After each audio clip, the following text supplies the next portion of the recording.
Baik, teman-teman, selamat datang kembali di GT Coaching Clinic bersama saya Bayu Asta dan hari ini kalau teman-teman udah familiar lah ya, kalau Senin kita biasanya memang membahas marketplace. Nah, kalau marketplace apalagi kalau bukan dengan Mas Putra ya, Pamungkas atau Putra. biasa dipanggil Kang Putra. Kang Putra ya, Kang Put. Kang Put. Kang Put. Iya kabarnya salah bahasa. Beda aja. Bukan Kang Sunda. iya. Iya, teman-teman. Nah. Jadi kita kalau hari Senin kan memang selalu yang membahas soal marketplace seperti biasa. Untuk teman-teman kita live di Telegram. Untuk teman-teman yang di YouTube maksud saya, kita live di Telegram. Kalau mau join silakan, ada ya channelnya di description untuk teman-teman yang mungkin miss out nih ya, karena nontonnya kan di YouTube berarti. Dan juga teman-teman bisa bertanya. Memang ada dua channel Telegram ya kan, ada dua grup Telegram, satu untuk nonton live-nya, satu untuk bertanya. Memang mekanisme Telegram seperti itu. Untuk teman-teman yang di Telegram, misalnya miss out hari ini atau cuman sempat say hi nih di pagi ini, mumpung memang tanggal muda ya, sekarang kan masih tanggal 1 banget nih gitu ya, 1 Agustus banget, sehingga teman-teman mungkin lagi ngurus pesanan nih ya. Kita sama-sama orang marketplace mah tahu ya tanggalnya bentar lagi, apalagi minggu depan persis berarti ya? Iya, minggu depan 88. Iya, nah Mas Put, Kang Put udah prepare dari sekarang. Senin depan masih bisa tapi Bisa. kan takutnya order Ada tim, tenang. ada tim yo. Ya, sama tim. Yang pasti dari sekarang udah prepare sih. Kayaknya teman-teman pun juga pasti prepare dari sekarang. Iya. Ya minimal restock barang atau apa kan. Iya, iya ya, restock Pasti. barang, Amin restock seminggu. alat tuh.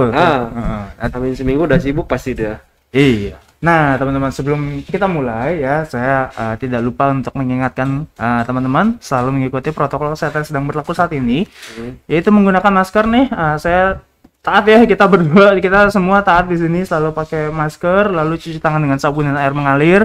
Tambahan dari saya mungkin teman-teman bawa juga hand sanitizer gitu. Jadi kalau lagi nggak ada sabun maupun air, teman-teman masih bisa cuci tangan. Lalu juga menjaga jarak satu sama lain ya. Kita ada jarak di sini, dibatasi dengan mikrofon. Bukan muhrim. Bukan Jadi menjaga jarak. Lalu kan saya jadi blank mas.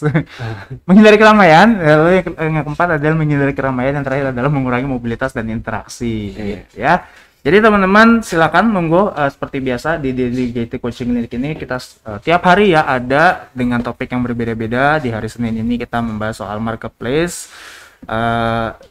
Kalau teman-teman mungkin ada pertanyaan yang bukan soal marketplace, boleh-boleh aja, tapi saya yang jawab. Dan mungkin karena saya bukan terus expertnya gitu ya, jadi ya saya tentunya jawab sebisanya dan akan saya bawa ke sesi berikutnya gitu ya. Misalnya teman-teman nanya soal DM, besok sama Mas Rahmat akan saya tanyakan misalnya ya, tanyakan kembali. Monggo teman-teman silakan. Mungkin kita awali karena tadi sebenarnya udah ada topik apa ya, saya dan Mas Kang Putra ini udah sempat ngebahas ya soal kayak organik atau ngiklan ya. Sebenarnya kan beda-beda ya Mas ya, approach-nya gitu. Kalau Kang Putra orangnya orang bisa dibilang gitu, orang organik tuh kayak sayur organik ya. Sebenarnya kan organik apa lebih ke iklan? Gaya seller itu beda-beda ya. Kalau saya cenderungnya memang senangnya ngiklan gitu. Karena lebih short term investment banget. Jadi hari ini saya ngiklan berapa, besok kita ketahuan juga ruasnya berapa. Hasilnya berapa ya. ya. Organik kan adalah hal yang sulit kita kontrol ya. Dan sekarang itu Mas Bay, kalau kita lihat halaman Shopee ya, khususnya Shopee, kalau kita cari suatu barang itu yang paling atas iklan dan yang organik itu. Nah, itu makanya saya berpikir langsung kalah lah. Nah, saya berpikir kayaknya emang harus iklan sih, memang wajib iklan. Apalagi kan barusan saya baca berita ya, sejak pandemi itu hampir semua marketplace penggunanya bertambah sekitar 2 juta. Iya, soalnya kan dibatasin keluar ya. Sellernya Oh, sellernya pun bertambah, iya. 2 juta. Sama, kalau itu kalau dari user kan karena kita dibatasi keluar, jadi belanjanya online. Kalau dari seller kenapa jadi banyak? Karena PHK. Iya, mereka juga lari ke sana. Larinya ke situ ya. Artinya kita sedang bersaing dengan jumlah yang tidak sedikit. Jadi kalau mau mengandalkan organik, kalau gaya saya dalam berjualan memang lebih senang iklan gitu kalau saya. Tapi ada juga yang organik dan sukses, ada banyak gitu. Istilahnya di mall makin rame ya, makin Iya. penuh, tapi bukan penuh pengunjung nih. Iya, Tenan. tenannya makin banyak. Heeh. Gimana supaya kita lebih terlihat mencolok dan selalu muncul dalam pencarian? Saya rasa solusinya kita harus ukur iklan. Hmm. Cuman ya yang banyak juga yang baru bermain iklan langsung boncos. Karena itu langsung Langsung mainnya jebret. Sementara belum ada hitungannya dulu Iya. ya. Tadi Mas Putra sempat nyebut ROAS. ROAS ya, return on spended. Return on ads spended. Oh, ROAS ya. ROAS. Oke, Jadi, ad spended. jadi- Ad spend. Spend. Pakai T. Iya. Berarti return kayak ROI-nya tapi dari iklan. Iya, kalau ini mah return on investment ya. Iya. Tapi ini iklan doang. Kalau iklan doang, jadi kita biasanya ngukurnya omsetnya berapa? Let's say pakai angka 1 juta misalnya. 1 juta. Misalnya ngiklannya 500.000, berarti ROAS-nya 2.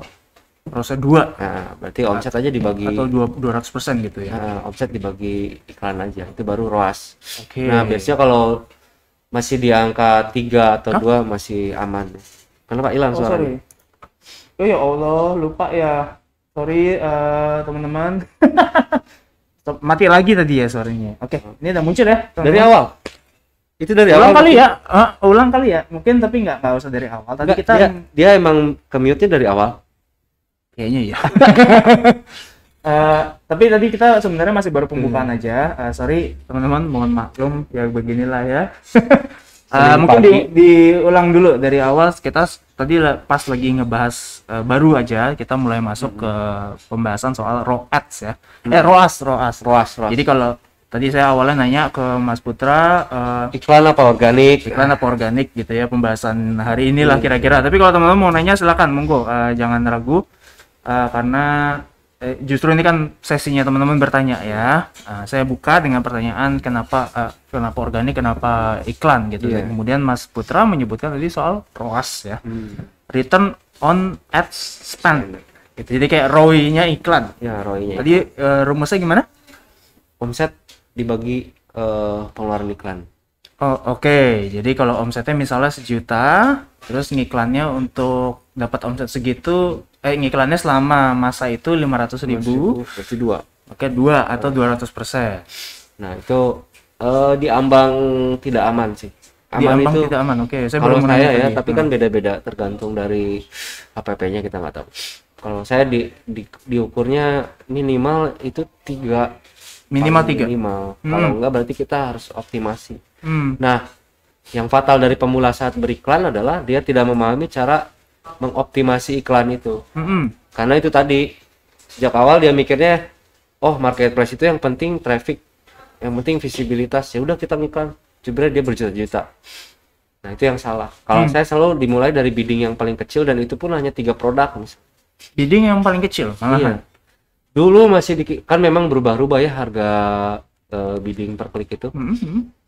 Dulu mah di kisaran 250 perak. Oke. Biasanya saya 3 produk dulu, Mas Bay. 3 produk saya uji 3 hari. 3 ini 3 jenis apa 3 varian 3 aja yang kita anggap paling laku? bisa paling laku. 3 aja kita coba yang paling laris. Oke. 3 hari atau seminggu, 3 hari lah. Kalau saya 3 hari. 3 hari misalnya habis 30.000 nih. Dalam 3 hari habis 30.000, berarti dalam sehari habis 10.000. Ya. 10.000 itu kan dimakan oleh 3 produk, berarti per produknya 3.000. 3.000. Nah, dari situ kita ketemulah daily budgetnya per produknya 3.000. Nah, kita tinggal ukur kita punya berapa SKU nih, berapa produk, dan berapa budget iklan kita. Oke, Sehingga kita dikali tinggal 3.000. ukur, nah, sebulan itu kita perlu budget berapa dan berapa produk yang diiklankan, dan daily budgetnya 3.000 tadi kan. Per Yang penting, produk. yang penting udah ketahuan bahwa ini daily budget, ini walau asumsi ya, tapi asumsi yang memang berdasarkan data kan. Asumsinya daily budgetnya habis per produk segitu kan, 3.000. Kita tinggal ukur aja. Berarti kalau kita mau 10 produk, berarti per hari kita akan habis 30.000 kan, gitu aja Iya. logikanya. Kalau di kasus saya jadi mahal banget ya. Kalau pakai angka itu, gitu. Misalnya 5 dalam satu hal bisa punya segitu banyak SKU ya seharusnya nggak keberatan ya. Iya. 500 SKU kali 3 kali 3.000 berarti 1,5 juta. Kira-kira begitu. Biasanya di top ads. Dan itu pakai bidding yang paling kecil. Kenapa, Mas? Kan Kan kita biasanya. masih ngukur dulu. Oh, ini masih testing dulu. Masih testing. Oh. Kan nanti kalau hal yang pertama harus diketahui adalah berapa daily budget yang ideal. Nanti baru kita cari produk hero yang memang cocok di iklan. Kalau udah ketemu produk hero kan udah. Cuman si produk hero ini memang saya nggak ngerti nih algoritma si Shopee ini. Si produk hero ini produk yang selalu menghasilkan. Jadi kalau tahu hukum Pareto kan 20 Enggak. Untuk 80 itu. Suka pura-pura gitu. Jadi 20% untuk 80%. Jadi tapi ada masalah. Mungkin boleh jelasin ke teman-teman kali. Jadi 20 produk yang menghasilkan gimana ngejelasnya? Untuk semua produk sebenarnya dapat dari 20. Istilahnya untuk nutup biaya 80 produk itu dari 20 produk unggulan produk atau kita sebutnya produk hero. Tapi produk hero ini kan dia punya titik kejayaan yang ada stopnya gitu. Jadi ada produk titik jenuhnya. Ada titik jenuhnya. Makanya ketika kita sudah menemukan produk hero, jangan dulu berpuas diri kan. Walaupun si produk ini berhasil memberi keuntungan ya dan saat menutup kerugian yang lainnya gitu. Saat ini, besok lusa itu kita bisa jadi dia itu malah trafficnya tiba-tiba turun. Ya, itu yang terjadi. Mungkin beberapa contoh ini ya Mas ya, nggak sekasar itu ya di bentuknya. Tapi kayak yang paling kasar itu kan masker itu kan tiba-tiba ya karena pandemi. Tapi terus belakangan udah mulai turun, orang udah nggak memandang penting, bukan nggak ini ya, cuman dulunya susah dapat sih, bukan soal penting atau nggak. Sekarang gampang sehingga pasarnya banyak gitu kan, pesaingnya banyak, macam-macam, harga juga nggak bisa lagi premium kayak dulu. Di awal-awal kan teman-teman ingat ya, mungkin satu aja berapa puluh ribu kali Kang. Di Jakarta dulu ya parah awal-awal. Iya kan, sekarang ini kayaknya 3.000-an, saya lupa lah. Karena dulu juga saya main di masker scuba itu. Terus dilarang. Apalagi yang kayak gitu udah. Itu saya nggak life cycle langsung mati. Nggak pakai marketplace Mas Bay. Saya cukup WhatsApp aja. Di WhatsApp, di Instagram. Udah nggak ketanganin tuh saya. Saya terus terang yang scuba itu ya. Lalu akhirnya diganti harus masker. Nggak boleh, soalnya sebenarnya bukan soal scubanya tapi satu lapisnya sih Mas yang jadi problem. Scuba biasa. Sanitizer juga dia punya masa kejayaan tapi tenggelam lagi. Iya. Nah ini langsung kita boleh ya masuk ke pertanyaannya Mas Rahmat Hidayat. Thank you pertanyaannya, dan again sorry ya tadi sempat nggak ada suaranya. Mungkin pertanyaan adalah soal cara branding, tapi saya mungkin spesifik kali ya ke topik kita sekarang. Kalau soal kita branding itu kan organik ya Mas. Iya. Salah satunya, walaupun ya bisa di ads juga kita branding sambil diiklankan, tapi kalau dalam ini kan dalam marketplace bener gak branding itu termasuk yang organik. Sebenarnya branding itu kita harus ngapain sih Mas? Mulai dari mana? Misalnya logo dulu kah? Yang atribut-atribut dulu? Kadang orang memandang branding itu logo. Iya. Tapi sebenarnya yang paling mau jadi dipahami kan. Saya rasa currency atau mata uang yang bisa dipakai untuk membeli branding adalah waktu. Ya mungkin uang juga berpengaruh ya pada iklan. Cuman kalau ngiklan di marketplace untuk branding tujuannya, berarti kan tidak KPI-nya bukan penjualan ya. Iya. Berarti KPI-nya adalah jangkauan, impression, frekuensi. Itu lebih tepatnya ngiklannya di sosial media. Di Facebook. Lebih enak lagi kalau kita mainin KOL ya, atau endorsement. Itu bila perlu tunjuk aja brand ambassador. Oh jadi kalau ini masih dalam scope branding? Iya, kalau scope branding kan itu berbicara mengenai exposure, keteringatan sebuah brand di top of kepala orang. Kan kalau branding itu berbicara berapa orang yang mengingat brand kita. Kalau marketing berapa traffic yang datang kepada kita. Kalau penjualan berapa rupiah yang kita dapatkan. Kan itu sebenarnya. Jadi orang kadang tidak memahami level branding, marketing sama selling. Nah kalau berbicaranya branding, mungkin saya tidak akan berbicara mengenai bakar uang untuk mendapatkan omset, tapi berbicara seberapa exposure yang harus kita beri dan berapa lama supaya orang mengingat terus brand kita.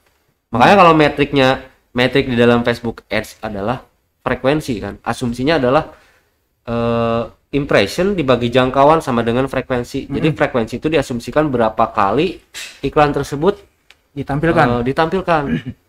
Satu orang tuh terpapar berapa kali oleh iklan kita. Kalau disebut secara teori idealnya itu 4 katanya. Teorinya. Gitu. Maksimal 4. Iya. Nah, jadi Enggak, 4 itu ideal lah pokoknya. untuk Bisa lebih sampai- bagus, bisa lebih bagus. Nah, oh bisa lebih bagus. kalau lebih dari 4 bagus. konteksnya adalah Jadi 4 kali terpapar kalau Oh, dalam teorinya ya. ya, jadi tadi penting tuh ya, buat teman-teman juga di mana harus tahu juga setiap kegiatan pemasaran. Ya, mungkin besarnya kan skop besarnya adalah pemasaran. Dalam skop pemasaran ini ada tujuan dari masing-masing kegiatan ya Mas ya. Tadi Campaign-nya. kalau branding kita ngomonginnya awareness. Ya, orang tahu. Kalau sales itu penjualan. Tadi ada satu lagi apa Mas? Saya lupa. Marketing. Marketing. Marketing kan berbicara menggiring traffic ya. Oke. Menggiring traffic, mengelola traffic. Tapi kalau selling itu berbicara mengenai si trafficnya bisa jadi duit nggak gitu kan. Ya, oke. Jadi yang mungkin teman-teman bingung adalah kenapa ini, mohon maaf sebelumnya, tapi kadang ada Mas, saya soalnya sering ketemu, terutama teman-teman dari apa ya, mungkin pengusaha pemula lah ya, dari apa penjual, pebisnis pemula. Intinya kan duit baik gitu. Ya. Gue mau ngapain, gue mau ngiklan terserah dah. Pokoknya ini duitnya gimana. Nah, ini sudut pandang yang harus dilurusin dulu nih. Kalau kita cuman sales doang, ya nggak bisa juga gak sih Mas? Betul. Tiga-tiganya tuh harus dilakukan ya. Berarti branding, marketing sama sales. Ada emang orientasinya itu orientasi kepada omset, ada yang berorientasi pada aset. Oh, oke, aset tuh. Kan bagi kita kan bertambahnya customer baru, pelanggan baru itu adalah aset kan. Pelanggan. Maka Ya, kita apalagi jaga pelanggan. Pelanggan. Maka kita jaga dalam CRM ya, Customer Relationship Management. Yes. Nambah follower atau visibilitas dari akun marketplace itu adalah aset bagi kita, aset digital ya kan. Yeah. Aset digital itu bisa sosial media dan lain sebagainya. Hmm. Nah, orang-orang yang berorientasi pada omset cenderung mengesampingkan hal itu ya, aset itu, karena dia mikirnya omset, jualan. Tapi dia ndak ingat ada titik di mana kelak bisa jadi titik kejayaan itu hilang. Sama aja kayak produk hero tadi kan. Ada titik di mana dia akan hilang, atau kayak gini deh. Ada sebuah keripik pisang yang kemasannya warna kuning, saya lupa namanya, banana apa gitu. Oke. Itu pas pandemi. Keripik ya? Keripik pisang gitu ya. Itu pas pandemi hancur-hancuran dia. Hancur. Oke, saya dengar cerita ini deh. Ini agak Iya, kita terkenal. sempat ngobrol waktu itu. Oh iya. Oh yes. Karena itu dulu betul ya. orientasinya itu Sales. tadi omset. Ketika gerai-gerai offline ini tutup, Oh, dia jualan offline ya? Oh iya, Iya, dia kan? tuh jualannya offline. channel distributornya adalah warung. Borma misalnya. Oh, Informa. Pokoknya Borma warung itu lah ya. apa ya? Toserba kalau di Bandung. Borma apa lagi? Oh, saya dengernya Informa, saya pikir. Makanya kok. Borma mebel lah tuh. Ya, ngapain makanya jualan keripik pisang. dijual di Mebel. Kayak gitulah itu ketika Minimarket. Minimarket ya, toserba kayak gitu. Ketika ininya tutup kan, gerainya tutup, dia nggak pegang yang namanya data consumer dong. Iya. Data konsumen dia nggak punya. Nah itu yang Dan konsumen nggak ada yang tahu dia kalau nggak lihat langsung. makanya yang sangat disayangkan adalah ketika kita babak belur nyari omset, tapi kita lupa menghimpun database, kita lupa meningkatkan branding keteringatan brand kita ya. Iya. Itu yang sangat disayangkan, sehingga brand seperti ini cepat lambat akan dilupakan. Iya, itu kan yang terjadi sama beberapa brand yang menganggap apa ya, seperti itu, brandingnya sudah tinggi gitu ya. Mungkin Mas Putra, kalau Mas Putra inilah ya, Kang Putra sama saya generasinya sama lah ya. Milenial kita ya. Oh, saya Gen Z. Wah, nggak mungkin ya. Kolonial. Waduh. Brand air putih deh, kita tahu. Oh iya, brand air putih Aqua. yang besar ya, Aqua gitu. Itu kan sempat drop ya, karena dia juga nggak ngiklanin. Dan itu saya ingat menjadi pelajaran besar buat banyak brand di luar sana gitu ya, yang merasa brandingnya sudah berhasil, sudah diingat. Iya, Nggak bisa, tetap harus brand awareness, Brand karena pesaing selalu ada. Lagi gitu.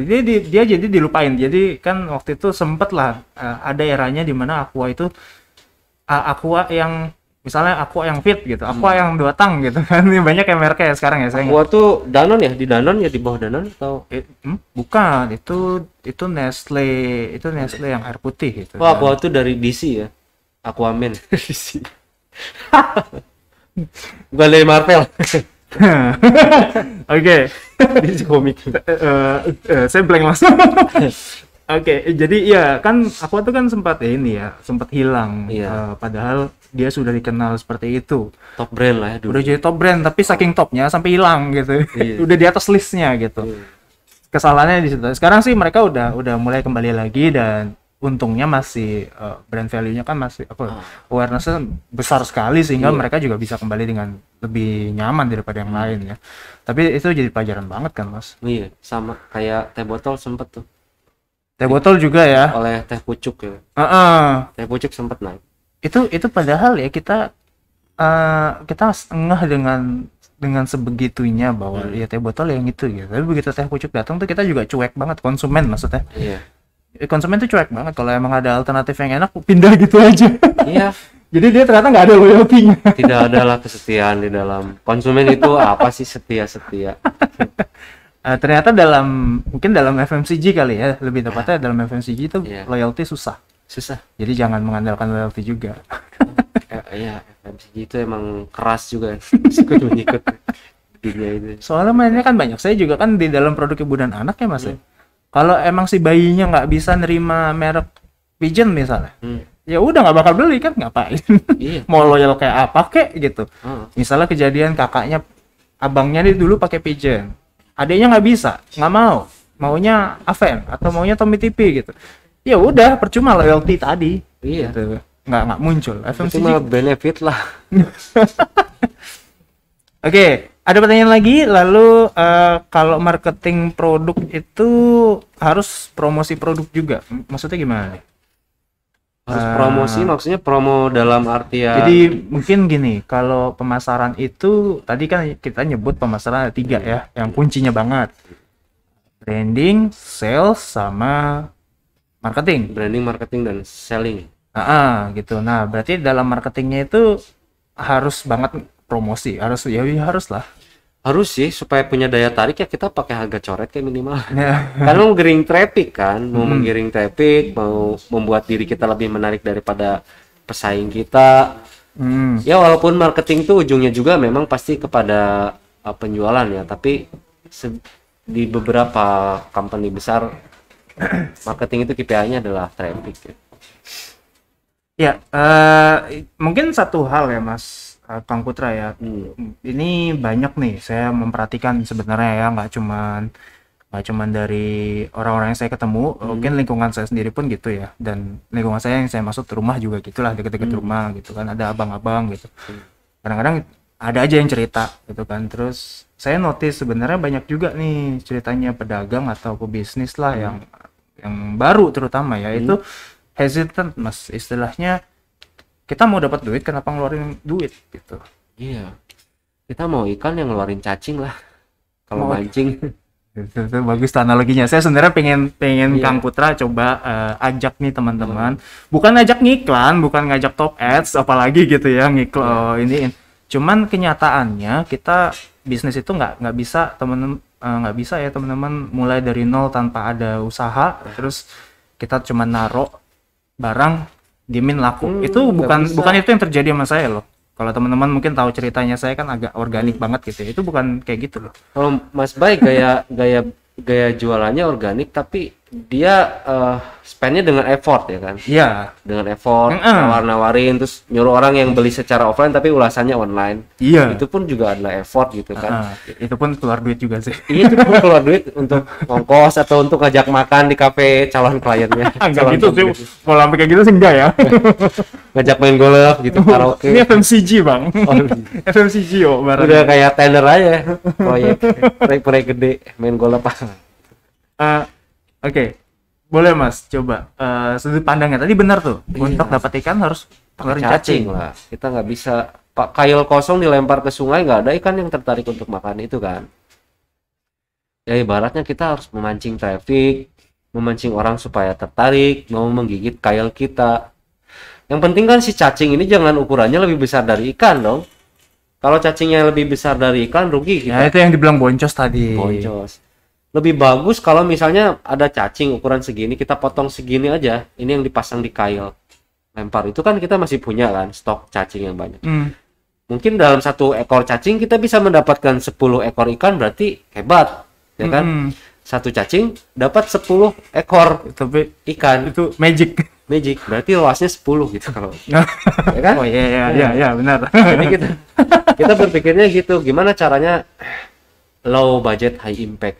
Gimana caranya kita sesedikit mungkin umpan yang kita lempar tapi sebanyak mungkin ikan yang kita dapat, ya kan? Bagaimana mengoptimasinya, apakah bermain harga atau bermain momentum, nunggu momentum angka kembar 77 88 99 ataukah nunggu apa ya tadi momen. Nah itu tadi, itu adalah cara-cara yang kita bisa lakukan untuk menghasilkan tadi low budget high impact. Iklan biaya nggak besar tapi impactnya lo yang besar. Dan itu caranya tadi adalah kita coba dulu, testing dulu ya. Testing dulu. Yang pertama yang ingin kita ketahui dalam testing itu adalah daily budget. Daily budget tadi ya. Kedua baru produk hero. Nah, itu kalau di marketplace. Kalau di sosial media yang kita ingin tahu adalah winning campaign. Udah winning campaign baru ads material analyze. Jadi bahan iklan yang memang paling bagus ya. Apakah video, carousel atau single image ataukah misalnya video tapi videonya cewek di dalamnya atau justru cowok. Nah, itu kan akan sangat relatif dan kita harus detail kecil-kecil itu ya. Detail kecil yang penting maksud saya. Makanya tanpa analisa, iklan tanpa dianalisa, tanpa dievaluasi, boros. Jadi kita memang perlu seorang ads performance analyst dalam sebuah tim marketplace itu. Kalau belum punya, pakailah tim saya. Enabler Getty. Ya teman-teman, mungkin sekalian ya, saya juga ini ya memang kita promosi sih, mau nggak mau ya. Promosi lah, nggak apa-apa ya. Ini buat contoh aja nih teman-teman. Dalam berbisnis ya begini, effort ya, misalnya ada orang yang promosinya effortnya adalah dari dana gitu. Ada juga yang dari effort. Betul, kalau teman-teman mau gratis maka effortnya harus 2 kali. Kenapa? Karena tadinya 1 kali dana dan 1 kali effort. Kalau teman-teman nggak mau dana maka ini ditutup dengan effort yang berlebih. Kan gitu ya Mas ya. Tinggal pilih lah.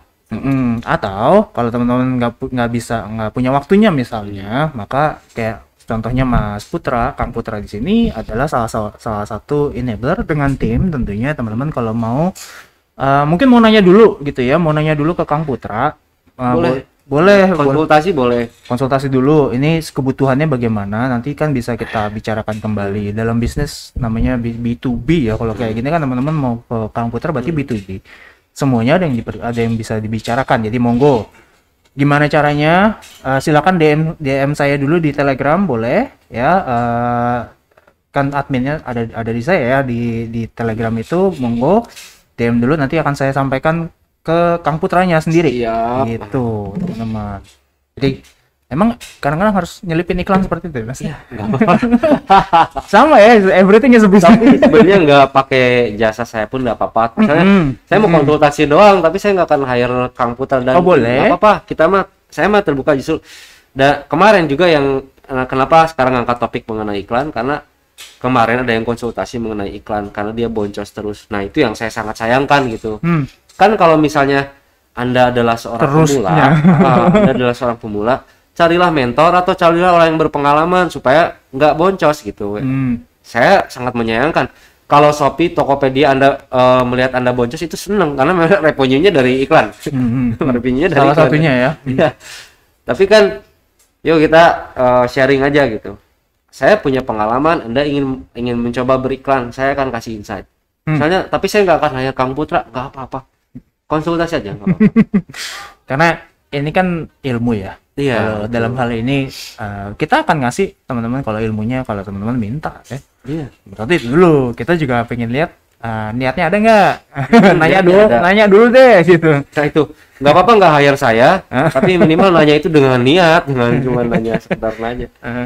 Kayak gini saya nanya sampai bikin acara begini teman-teman. Oke, mungkin sebagai pertanyaan terakhir ya. Karena memang waktu kita juga nggak banyak, Kang Putra juga sebenarnya banyak nih tugasnya.